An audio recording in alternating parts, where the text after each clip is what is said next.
What's going on? Welcome back to the Musi Game here, and today we're back with the face-to-face with the developer notes that we have just received 9 hours ago that changes everything about Rising Kingdoms, mostly in a positive note, but then again, some of them I do want to kind of clarify because it could be a little bit confusing. And also at the same time, it is really not what the community was expecting. So stick around as I'll be going over each and every aspects of this face-to-face with the developers, including the changes to the new author testimony as well as the Lost Kingdom changes. Also at the same time with the Commander Recess. Yes, Commander Recess, not Commander Swaps, which is huge difference. And I'll go over in my own words how that could be a little bit different and might not be really what you're thinking about getting when you guys suggested another commander swap coming in 2026. And also at the same time, we have updates to the Zenith badges that a lot of you have been asking for. And I think this is going to be a big W for those of you who really wanted Zenith Apart skins. But to a degree, it's going to be also not what you're expecting. So yeah. Anyways, let's go ahead and start from the question number 1.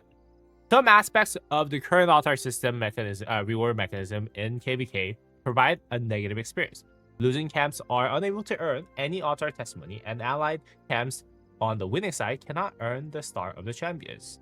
While this reward mechanism may have worked in the past, it is that adaptation in the current situation is actually not that good. Particularly in Lost Kingdoms with high-intensity battles, many players fight hard during the whole season, but, end up with no meaningful rewards. A big example of this is Kingdom 2377. You guys know they're probably the biggest kingdoms that are currently live in Rise of Kingdoms. They're one of the biggest kingdoms, but they have not won a single KvK as far as what I know. And all those whales and strong players that are in Kingdom 2377 have not been able to receive Altar, although they have shown really impressive fights in their fights against 1960 and all those other KvKs that just followed, right? So I understand why they're bringing this up. And yeah, let's just go ahead and talk about what they actually said they will change about the Lost Kingdom reward system so that this can be actually adjusted to a degree.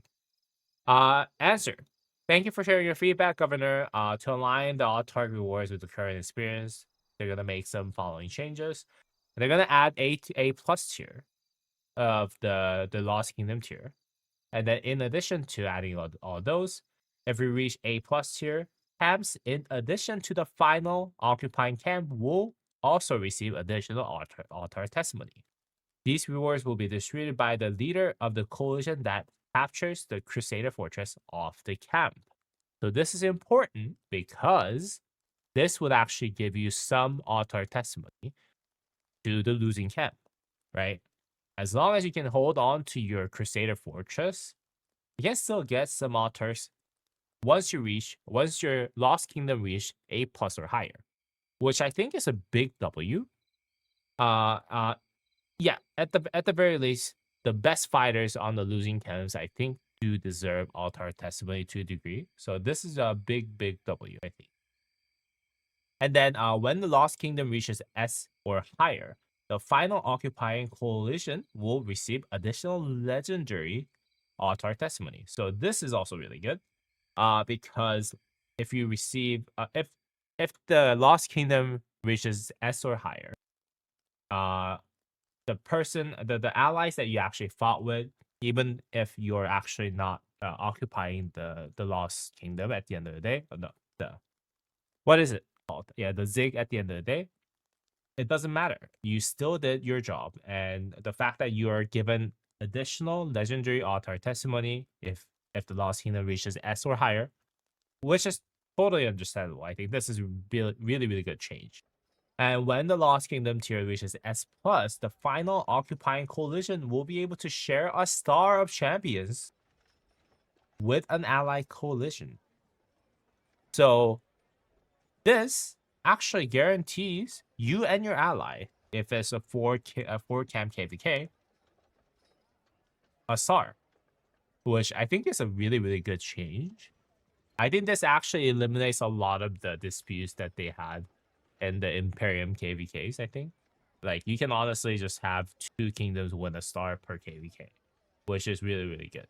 Now, I will say this will kind of undermine the existing stars value to a degree, but I think personally, moving on from now onward, I think this would actually eliminate a lot of the disputes that winning camps had, and potentially remove a lot of betrayals that happened between the star winning side and the allies. So this is really good. All right, question number 2, the question that everyone was asking for, I think. There have been too many new commanders introduced recently. And we're running out of legendary sculptures. Okay, this question kind of does sound like it is complaining, but we've been complaining. Let's be real. Yeah, we've been complaining a little bit. The answer. We plan to introduce a new commander reset event for governors in the season of conquest around January of 2026. Okay, so this is a commander reset event, not commander swap. So just get the difference. I'll explain the difference in a bit. But during this event, governors will be able to select a commander, so it's going to be a single commander, and reset their skills at a certain cost. All sculptures previously consumed to upgrade that commander will be fully refunded to your inventory. So this is a big change. First of all, this is a big W for most people, but if you actually read through and think about what this does, this actually is not as good by a mile. I mean, like, by a long way, it is actually not as good as Commander Swap because of the following reason. As you guys can see, I currently have a lot of Commander's expertise, right? You guys, yeah. A lot of the meta commanders, especially for cavalry, I have a lot of them kind of maxed out. But unfortunately, let's say if this was a commander swap, I'll be able to actually swap out my Bertrand, which I did not use any legendary sculptures for, to a commander of my choice. In this case, for me right now, I would need a Hector. So if this event was right now here with us at this very moment, I'll be swapping out my Bertrand with Hector, which is a simple change, and that will be pretty good, right?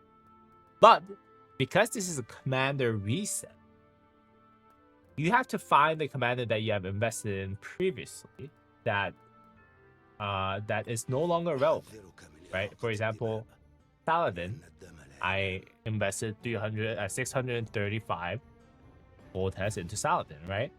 Commander reset, because this is not a commander swap, but commander reset. Commanders like Saladin are the only ones that I can swap.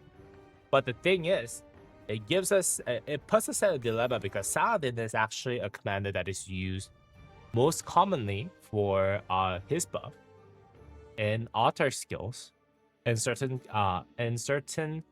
KvK formats such as Heroic Anthem. For example, if I were to actually reset Saladin, I wouldn't be able to utilize his third skill, which has a lot of skill damage reduction, which is most commonly used for auxiliary skills in Heroic Anthem and maybe into Siege of Orleans.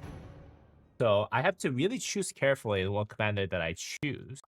And that's why it's kind of difficult, right? You can't be swapping any commanders that you have, just maxed out from the daily bundles. But you have to find commanders like this, right? Margaret, for me right now, I've used 472 gold heads instead of actually using full of them. So yeah, I wouldn't be able to actually expertise a commander right away. I would just get 472 additional gold heads on top of whatever I have, right?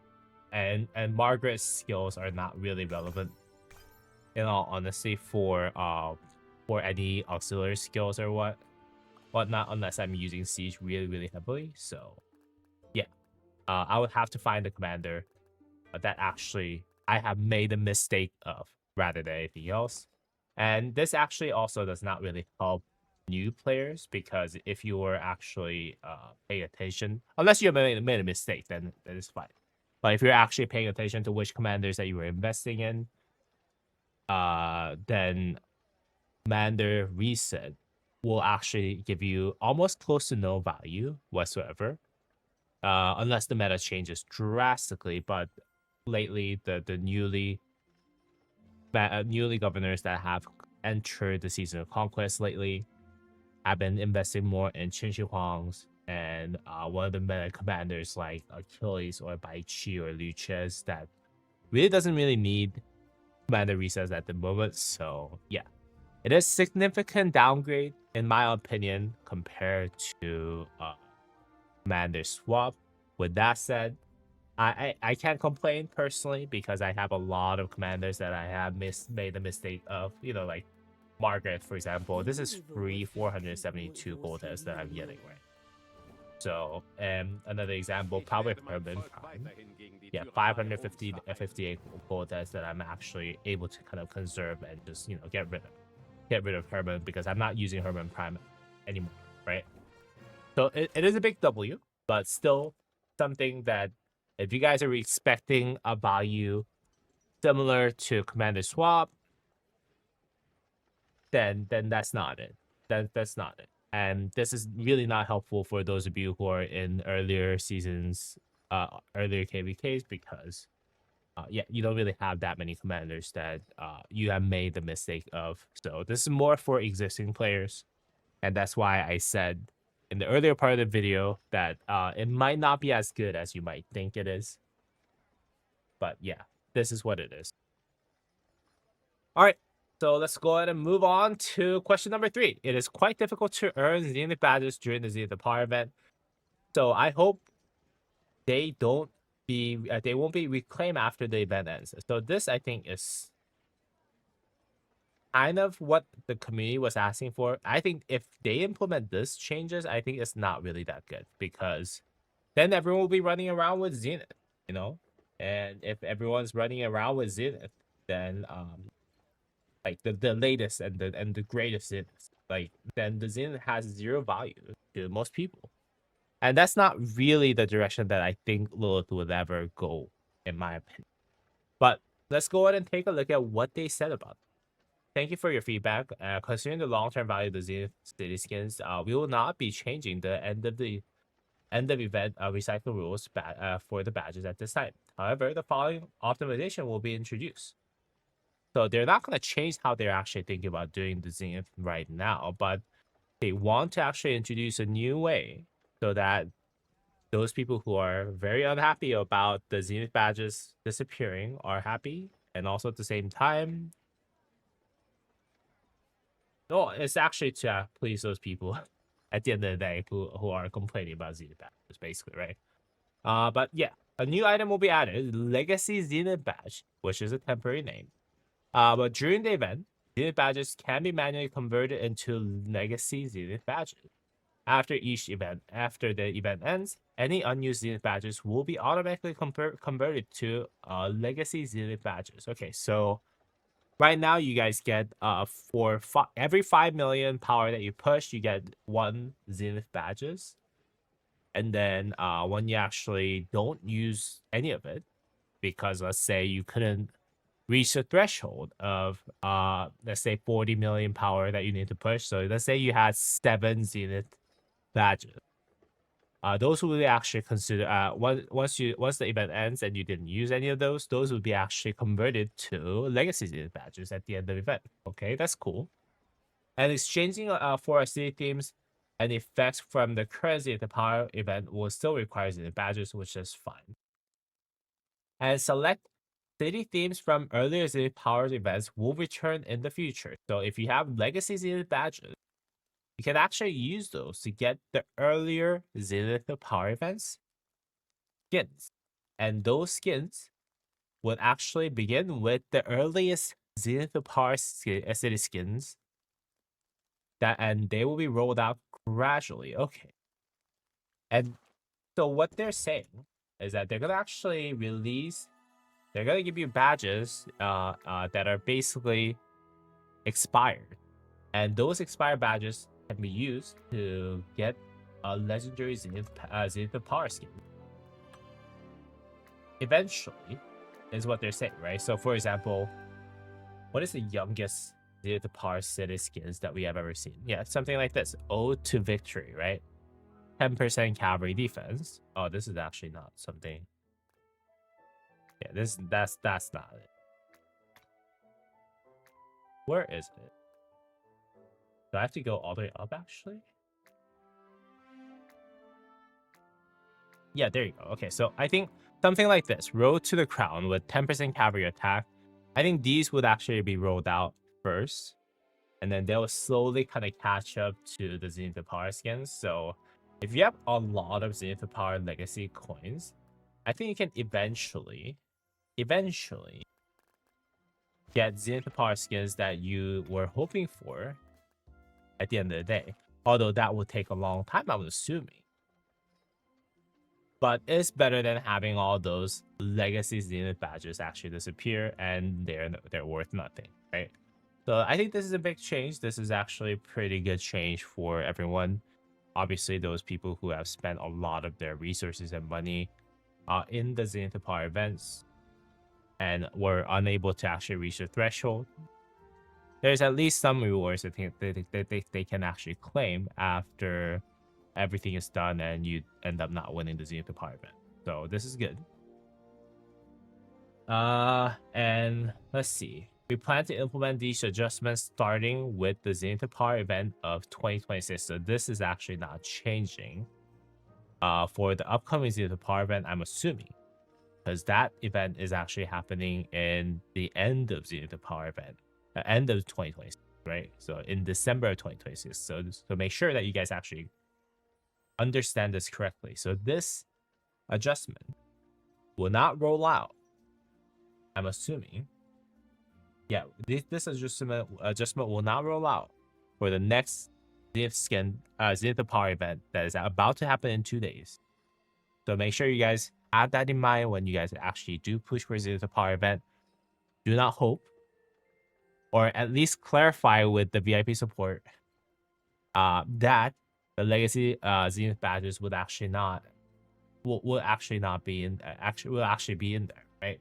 Don't hope that this change would actually take place in the Zenith Power event that's coming up in 2 days. Okay, 2 or 1 day. So yeah, so that's good. But yeah, overall a big change, good change I would say for people who are pushing for Zenith Power event. All right, question number 4. Can the offer that grants double rewards for purchase gem be reset? Okay, so that's whatever. They already talked about it in 2026 New Year's Day. They're gonna do a reset of those for 1 day, and then you can get the double gems. That's fine. Question number 5. I've noticed a significant difference in KP and some camps, and the rest in the recent KvK event. Has the matchmaking algorithm have been adjusted? Yes. So they're saying that 2 main contributing factors that basically, assigns them a rating for KvK matching. It looks like during the matchmaking, the only a kingdom's recent KvK performance is taken into account, so past skills don't matter, which is good. That means if you have a purchase account, which a lot of people do, I don't vouch for it, but if you have a purchase account that has a ton of KP, but you didn't really spend on that account for crystal tech and whatnot, then your past KPs don't really count too much. So that's good. And then following the introduction of the new crystal technology, and based on community feedback and real battle data, we found that the number of active combatants have become more decisive factor in KvK outcomes. As a result, stories that use new crystal technology, we have adjusted the matchmaking algorithm. So they have admitted they have adjusted the matchmaking algorithm to increase the weighting of the active combatant participation during the matchmaking. So this, I think, is reasonable. Those 2 changes, like, right? So your past KPs don't matter too much, and then new crystal tech basically favors people who are more active than those are not, which is good. All right. In some multiplayer gameplay, question number 6. In some multiplayer gameplay, alliance management must invest significant efforts to mobilize members to actively participate. I'm assuming this is meant for alliance mobilization. Even so, members who perform exceptionally well are not always properly rewarded. I hope there will be mechanisms that alliance leaders can customize certain events so that participating members can earn those rewards, which is fine. For example, when a pass becomes available, alliance leader can set an enemy elimination goal. Okay. So this is more like if you're in a KvK, you want to set a goal for people to reach certain hill points and whatnot. It's for basically easier alliance management tools, I would say. Okay, the feedback is like, thank you for your feedback, Governor. We'll soon introduce an alliance armory system, which is temporary name. Alliance's members' active participation will contribute resource to the armory, and alliance management will be able to use these resources to customize and initiate alliance activities. Okay, that's interesting. Alliance member who complete these activities can claim those rewards. This system is intended to reduce the management burden on the alliance management while encouraging greater member participation. Okay, this is a big one. The off season feels too boring. I feel you. I have been basically not fighting for the past 2 months. So, yes, it is boring, and I've been basically pulling my content from my brain. I was gonna say ass, but from my brain, as there isn't much to do during this period. Okay. Um, we currently conducted and dedicated a survey, and blah blah blah, and basically they're basically saying this plan is currently in development. Okay, so wait, hold on. Based on the results, we plan to introduce a new series of events that basically enhance the daily gameplay of people. Great. Let's move on. Question number 8. The current Pioneer experience feels a bit cumbersome. For example, trying new stories still costs players a lot of resources. Is there a way to make it easier to explore the latest content while still helping the game spot issues early? Okay. We're preparing a new Pioneer mode. In this mode, players will be able to switch characters directly and enter a dedicated Pioneer Kingdom. Okay, so I don't know what that means. Are they saying that we can actually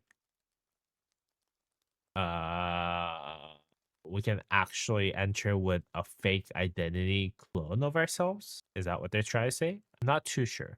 Avoiding the use of their own speed ups and resources. Yeah, that does kind of sound like you're not going to really use your speed ups and resources, but you can still participate in a pioneering mode. Would that be different from the regular KvK pioneer mode that we're trying? I'm not too sure. Okay, the mode will be rolled out gradually according to development priors. Okay, so this I have no idea what's going on. So we have to kind of see how they're planning to roll this out. But I'm sure they're gonna make this good. Okay, because question number 9. Because the Imperium kingdoms are spread across different matchmaking pools, average kingdoms that are relatively weaker are often forced to compete against them. You mean the high AC kingdoms? Okay. Despite investing significant efforts and resources, these kingdoms gain far less enjoyment from the experience, as they're effectively unable to compete. Okay, so they're saying that it's so hard to compete against Imperiums as high AC kingdoms, I'm assuming, and may ultimately be forced to disband. Is there a solution to this issue? Okay, I thought the Imperiums are the ones who are suffering from this issue, where they are kind of forced to go into 3v1 a lot more. Like the most recent KvK of 1606, they went 1v6 against 6 different AC kingdoms, which was kind of weird. Okay, but anyways. Currently, some matchmaking pools contain a limited number of kingdoms, which can result in less balanced matchups. To address this, we plan to adjust the KvK story registration schedule around January of 2026 to ensure that each tier has adequate number of kingdoms for proper matchmaking. Specific measures include reducing the frequency of story registration to better imbalance the pool. Okay, that's good. limiting the number of times that each kingdom can skip registration for a story, and then mandatory inclusion for the kingdoms that reach their skip limit. Kingdoms will that have reached the maximum number of skips will be automatically added to a story where balanced matchmaking is more likely. The king will not be able to refuse this assignment. So this is actually a little bit concerning. So this is saying that, okay, you're not really, yeah, you're getting matched against kingdoms that are too much stronger than you. So so they're basically saying that they're reducing the frequency of story registration, which will actually get more kingdoms to register, which is good. Limiting the number of times that each kingdom can skip registration, which I don't think is a big W in my opinion. Then mandatory inclusion. This is the part that I'm kind of concerned about because, we already have seen some kingdoms that has claimed themselves to be in a recovery KvK, right?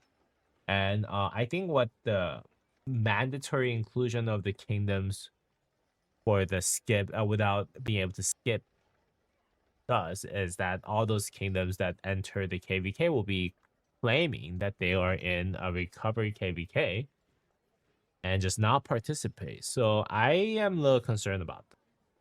I think this could potentially bring a lot more no-shows in a KvK. But yeah, personally, I'm not sure if this is a good solve for this.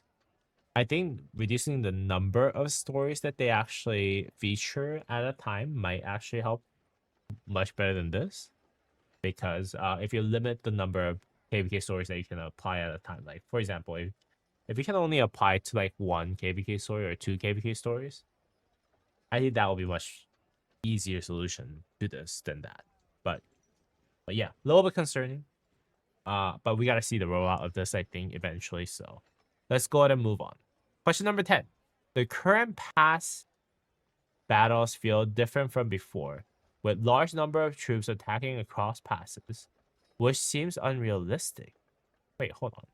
The current pass battles feel different from before, with large numbers of troops attacking across passes, which seems unrealistic. Okay. We have observed that teams are able to attack through walls or mountains surrounding the passes, which goes against our intended design of the pass. We're planning to optimize the pass mechanics. After these adjustments, troops will no longer be able to attack targets on the opposite side of the pass, except through the central gate area. Okay, so that's I wasn't aware of this situation, but okay, it's good that it's getting changed. But anyways, that is about it in terms of all the face-to-face with the developers Q&A, if you will, that we just received 9 hours ago. Biggest thing is that Commander reset. But then again, I did have a little bit of a concern for that. So just make sure that you do double check on that video, that section of the video. Hope you guys enjoyed today's video. If you guys did, please go ahead and drop me a thumbs up and subscribe to the channel, guys. And as always, I'll see y'all in the next video, guys. Peace.